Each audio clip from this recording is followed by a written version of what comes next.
And we are live. It's the Revved Up 906 podcast, a Detroit Pistons podcast to be exact, and I'm Ryan.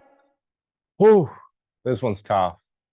Tonight we fall to the Milwaukee Bucks, 120 to 118. From the get-go, I thought this was a game we could have won.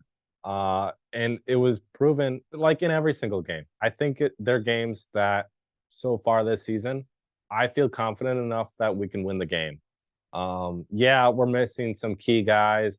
Jaden Ivey missed tonight due to illness still. Obviously, we haven't been with Alec Burke still. He still has that left forearm contusion. Um, uh, Monte Morris still hasn't played for suited up this season for us. But Bojan, same thing. And we had Duran back tonight, which is a positive, a very big positive, because when you're playing a team like the Bucks, who has Brook Lopez, has Giannis, has Bobby Portis, it's always nice to have an extra big man out there. And truthfully, you have to have Duran out there with them because I don't think Wiseman would have handled that easily. Um, so without that being said, tonight was tough just in the sense that it was close the entire time. We saw it was a 1 point game at the end of the first, so it was pretty tight knit. Then is the second quarter where Milwaukee just took off.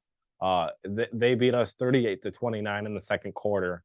But then it wasn't until the third quarter that we really solidified, like, hey, we can win this game. And that we went on a 43 to 28 run against Milwaukee. But something to notice is that Giannis did leave earlier in the third quarter around the 9 minute mark uh, because he was ejected. He picked up his second technical and was thrown out. And then that sparked, I believe what was it? It was like a 30 to something run, which is insane. But it shows you that this team this year is more built than it was last year. We're better. We have more experience. It's nice having Cade back.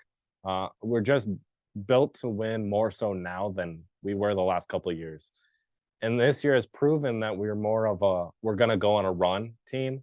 It's not like sporadic where you're having like a 5 point run, then it stalls out, or a 10 point run and it stalls out.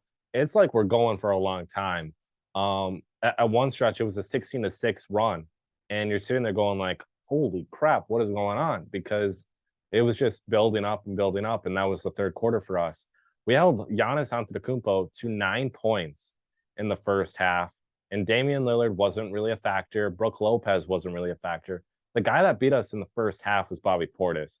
Bobby Portis tonight had 18 points, 2 assists, 5 rebounds, was 3 of 3 from the line, 1 of 4 from three, and 7 of 14 from the field in 23 minutes.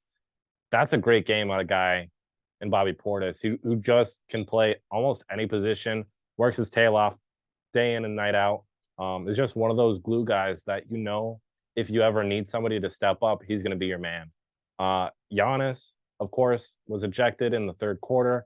He finished with 15 points, 3 blocks, 5 assists, 9 rebounds, was 50% from the free throw line, making 3 of 6, 0 of 2 from three, and 6 of 16 from the field. He was not a factor at all in this game. He had plays on the defensive side of the ball where it's like, okay, now you can see Giannis's effect out there tonight. But other than defense, he really wasn't a factor, truthfully. I would say the biggest impact tonight on the Pistons was Damian Lillard. Damian Lillard in the first half was more so non-existent than existent, and it was due to our solid defense. You had Killian Hayes just clogging the lanes. You had Cade bouncing in and out of the lanes. Asar Thompson was doing his thing. Everybody was working as well as they should have worked. And that slowed Damian Lillard down. It slowed Giannis down, and it slowed Brook Lopez down. And those three are typically the three that have their way against the Pistons. Chris Middleton was out tonight. I don't necessarily know why, but he was out. Just pointing that out there. But yeah, but Damian Lillard, 34 points, 3 steals, 3 assists, 2 rebounds, 4 of 6. No, I was reading Brook Lopez. My bad. 3 steals, 3 assists, 2 rebounds, 12 of 13 from the line, 2 of 12 from 3, and 10 of 25 from the field. You would think that as good of a three-point shooter that Damian Lillard is, you would think that he would have had a much more impactful night from the three-point line against us because historically speaking, while in Portland, he's had our way with us, truthfully. It's like every single shot. Well, actually, he's had his way with every single team in the league. He's just one of the better stroking three-point shooters in the league today and of all time. He's a very special player. And so the fact that we held him 2 of 12 from 3 just shows us and shows the league how good our defense was tonight. And truthfully, I think we're more as offensive minded as we're very solid on defense, especially when we get into a groove and a good rhythm. And that was evident tonight. For the Pistons side of the ball, we saw Asar Thompson, 6 points, a block, three assists, 15 boards, 0 of 1 from 3 and 3 of 8 from the field in 37 minutes. Honestly, yeah, Asar's been on another level scoring the ball recently. He hasn't been dipping into the boards too much or defense. I mean, he's defensive minded every single night. But for the most part, the last couple nights out, he's been more offensive minded, giving us 10 to 15 points. Tonight only gives us 6. Perfectly fine with that. He gave us 15 rebounds, though. And that's something that against a good Milwaukee Bucks team is hard to get. When you have Bobby Portis, Pat Connaughton, Brooke Lopez, even Giannis. But granted, Giannis missed pretty much the entire third quarter and fourth quarter. But still, the fact that Asar had 15 boards against a lot of those guys, that's very evident that he had a very solid night tonight, and there can be no complaints. Isaiah Stewart, 8 points, 2 blocks, 1 assist, 4 rebounds, 2 of 7 from 3 and 3 of 9 from the field. Not like, wow, Isaiah Stewart, that was amazing, but he hit the shots when it mattered the most. He played great defense when it mattered the most. And overall, like his game tonight, yes, I would have loved to see him have at least 12 points or 10 points and have at least maybe 10 boards or at least 8. But like honestly, from what he gave us tonight, he didn't need to do too much to have an effect on the game. And that's what I really appreciated of his game tonight. We saw Jalen Duren, 11 points, 5 assists, 12 rebounds, 1 of 1 from the free throw line, 0 of 1 from 3, and 5 of 10 from the field. He's been on a little bit more of a dip recently in efficiency. He hasn't been, because normally in most games we're seeing him miss 1 to 2 shots a game. But the last couple nights, I mean, I think his ankle's bothering him a little bit. But and keep in mind, the defense has been swarming him in the paint. But still, he missed 5 shots. That's not normal for Duren. But at the end of the day, I'm not complaining with the double-double out of him. Cade Cunningham lit it up. He balled out again, had 25 points in the first half, 10 points in the third quarter alone, and finished with 33 points on the night. Had 8 assists, 8 rebounds, 9 of 10 from the line, 2 of 8 from 3, and 11 of 27 from the field in 39 minutes. Cade Cunningham, it keeps putting the league on notice. I saw a post the other day that was saying that who the most improved players or the surprise players are thus far, and they listed Cade, and I'm sitting there going, how is that a surprise? Us as Pistons fans and majority of the league should know what to expect out of Cade. There's no reason why he should be a surprise that he's having this great of a season so far. He's just an elite player. That's who he is. So to me, I take that as a little bit of disrespect, pretty much saying like, hey, he's actually that good. You got to give him credit where it's due. But yeah, Cade Cunningham has been putting the league on notice from the start of the season till now. And I'm excited to see what happens down the line, especially when we get back Bojan Bogdanovic, Monte Morris, and Isaiah Livers. And then even Alec Burks coming off that contusion in his left forearm. Killian Hayes, the other night, had a very solid game against the Warriors. Was one of the key factors in that game, even though we fall. Tonight, 14 points, a steal, 4 assists, 5 boards, 100% at the line, making 2 free throws, 0 of 3 from the 3-point line, but 6 of 15 from the field in 29 minutes. He was all over the place. He was playing solid defense and he was scoring the ball with efficiency. Now 6 of 15, you're going like, Ryan, that's not efficient. 0 of 3 from 3, Ryan, that's not efficient. But when it mattered the most, he was hitting those shots. He was making plays that other guys weren't making and weren't capable of making. And that's what impressed me so far this season is the level of confidence and maturity he's playing out there with. Everybody has to keep in mind he came into the league as pretty much a kid, and it's going to take a while for a kid to develop his game. And so, right now, truthfully, could be his rookie season based off his age alone. So we can't give him too hard of a time for the last couple of years in his play because now we're finally getting to experience what Weaver saw in the first place. And I'm ecstatic. I'm thrilled for what's next with Killian Hayes. Marvin Bagley off the bench, 12 points, block, 2 assists, 2 rebounds, 100% at the line, making 2 free throws and 5 of 6 from the field in 20 minutes. Great game, Marvin Bagley. There's not much more you can ask for out of him, especially coming off the bench, given that amount of time.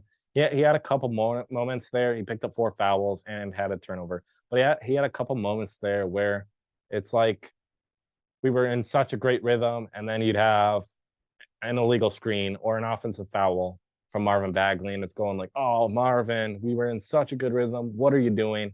But truthfully, it happens. You never know what the refs are going to call, fouls or not. Truthfully, the NBA refs aren't spectacular, and everybody knows that. Stanley Amude, who had a big night against the Warriors the other night, tonight only played 9 minutes, but in those 9 minutes had 2 points, a block, 2 turnovers, and a foul. 1 of 2 from the field and 0 of 1 from the 3-point line. But I will say this: his defense, coming off the Warriors' loss, was great. He was still defending at a high level, and truthfully, in 9 minutes, he was still given an opportunity. I'm sure if he would have been more productive on the offensive side of the ball and even defensive side of the ball as a whole, I feel like he would have probably stayed out there a little bit longer. But when you have Marcus Sasser and Jared Rhoden, and then a couple of these other guys cooking a little bit, it's easy to put those guys out there and give them more of an opportunity than what Moody gave us tonight. Jared Rhoden, 6 points, 3 assists, 1 rebound, 0 of 1 from 3, 3 of 4 from the field in 13 minutes. He had a couple good mid-range jumpers that he was coming off of a screen and just drove in, hit the jumper, and it was beautiful.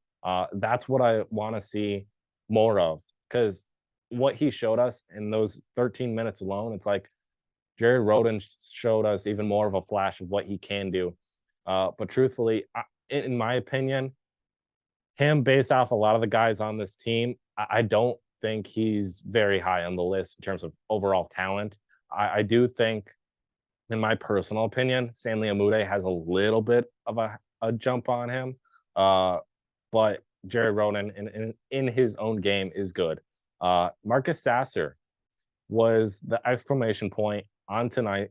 Even though it was a loss, he was the biggest factor in this game, and one of the biggest factors for us even almost winning it at the end there. In 29 minutes, had 26 points, 1 steal, 2 assists, 6 rebounds, 100% at the line, making 1 free throw, 3 of 7 from the 3-point line, and 11 of 17 from the field.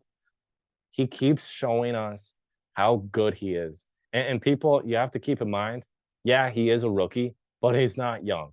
He's older than majority of our team. He's older than Cade Cunningham, Killian Hayes, James Wiseman, Asar Thompson, Jalen Duren, and so on. He's older than a lot of these guys. He played 4 years at Houston, so a 4-year college career, that's not even a rookie in most cases coming into the league now, since you have a majority of the players coming into the league as one and dones, or even just spending 2 years at their schools and then coming in, or even international. So Marcus Sasser, there's not one thing negative about his game tonight where I'm going like, I need to point that out. Truthfully, his game tonight was amazing, and he's shown that he's shown flashes from time to time. He had that stretch there where he had 18 points, 12 points, and then he had a couple goose eggs here and there. But tonight he showed like, hey, I'm still that guy. I can still come out here and do my job and work my tail off. And he does that time and time again. He's one of the most electrifying players in our second unit alone. I love having him and Killian Hayes on the floor together because they just work so well together. And Sasser truthfully can work with anybody on our roster. He's that skilled. And truth, like when you look at his game and you look at what Cade Cunningham brought to us tonight, those two were the staples of tonight.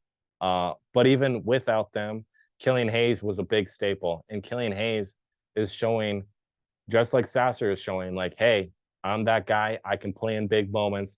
And it's very nice to see. And it's very just refreshing to see, because when you have two guards like them, where going into this season, you had everybody going like, oh, the Pistons just drafted a guard. That means Killian Hayes is bye. He's gone. Bye-bye. He's gone.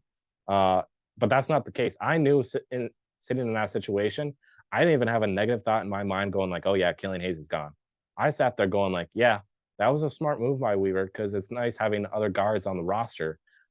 And it's not the end of the world having two guards out there in Killian Hayes and Sasser that are pretty much the same build-ish. Killian just has more length on him. But it's nice having two guards that can work so well together in those two guys. And I think it's a good tandem going forward. I think it's a good tandem with Killian and Cade going forward. And then Sasser and Ivy together even work very well too. But yeah, there's not a lot of negatives from tonight's game. There were a lot of more positives than negatives. And against the Warriors, I called out for we need to work on late game situations.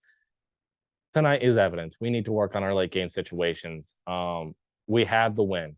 Truthfully, we did. And then Damian Lillard just reminded us why he's nicknamed Dame Time. Because he is an elite NBA player, first ballot Hall of Famer, one of the best to ever do it. And that's why the Bucks went out and got him, truthfully. Because what he did in crunch time in the fourth quarter there, he brought them back and then he gave them the lead. And that's not much more you can ask for out of a guy like that.